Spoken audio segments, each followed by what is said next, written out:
दोस्तों, कथा संजीवनी में आप सभी का स्वागत है। दोस्तों, एक बार हस्तिनापुर नरेश दुष्यंत वन में आखेट खेलने गए।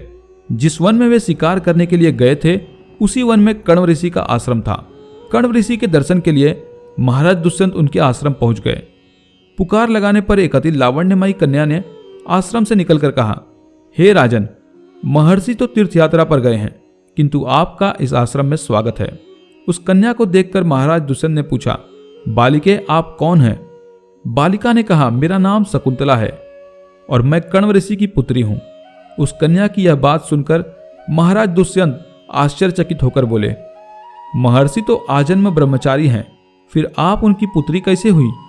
उनके इस प्रश्न के उत्तर में शकुंतला ने कहा, वास्तव में मेरे माता पिता मेनका और विश्वामित्र हैं। मेरी माता ने मेरे जन्म होते ही मुझे वन में छोड़ दिया था, जहां पर शकुंत नामक पक्षी ने मेरी रक्षा की, इसीलिए मेरा नाम शकुंतला पड़ा। उसके बाद कण्व ऋषि की दृष्टि मुझ पर पड़ी और वे मुझे अपने आश्रम में ले आए। उन्होंने ही मेरा भरण पोषण किया। जन्म देने वाला, पोषण करने वाला तथा अन्न देने वाला, ये तीनों ही पिता कहे जाते हैं। इस प्रकार कण्व ऋषि मेरे पिता हुए। शकुंतला के वचनों को सुनकर महाराज दुष्यंत ने कहा, शकुंतले, तुम क्षत्रिय कन्या हो। तुम्हारे सौंदर्य को देखकर मैं अपना हृदय तुम्हें अर्पित कर चुका हूं। यदि तुम्हें किसी प्रकार की आपत्ति न हो तो मैं तुमसे विवाह करना चाहता हूं। शकुंतला भी महाराज दुष्यंत पर मोहित हो चुकी थी, अतः उसने अपनी स्वीकृति प्रदान कर दी। दोनों ने गंधर्व विवाह कर लिया। कुछ काल महाराज दुष्यंत ने शकुंतला के साथ विहार करते हुए वन में ही व्यतीत किया।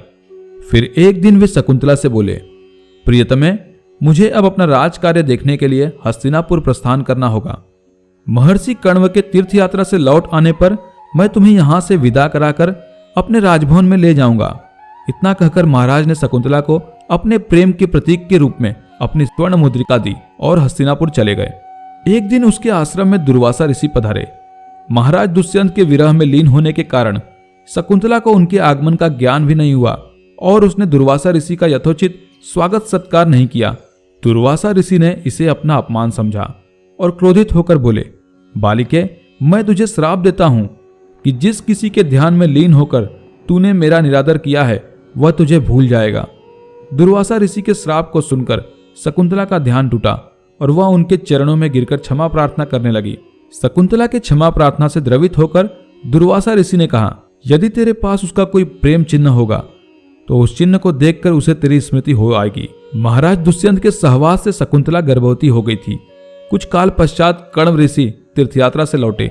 तब शकुंतला ने उन्हें महाराज दुष्यंत के साथ अपने गंधर्व विवाह के विषय में बताया।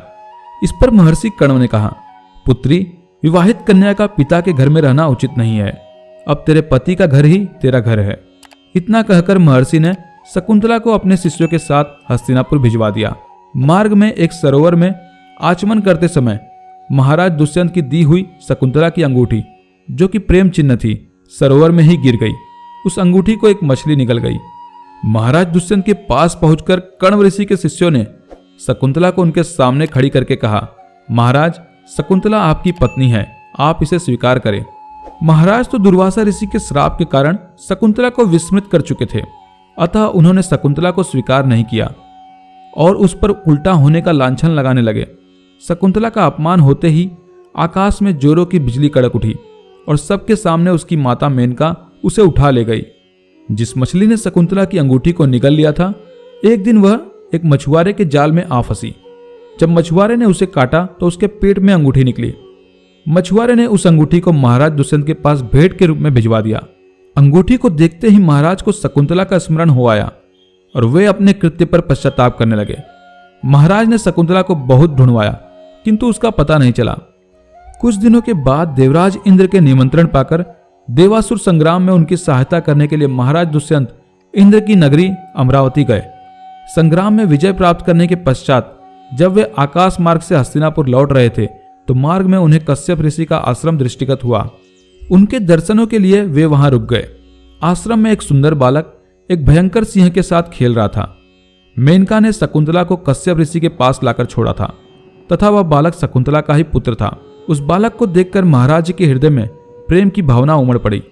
वे उसे गोद में उठाने के लिए आगे बढ़े तो शकुंतला की सखी चिल्ला उठी, हे भद्र पुरुष, आप इस बालक को न छुएं, अन्यथा इसकी भुजाओं में बंधा काला डोरा आपको सांप बनकर डस लेगा। यह सुनकर भी दुष्यंत स्वयं को रोक न सके और बालक को अपने गोद में उठा लिया। अब सखी ने आश्चर्य से देखा कि बालक के भुजा में बंधा काला डोरा पृथ्वी पर गिर गया है।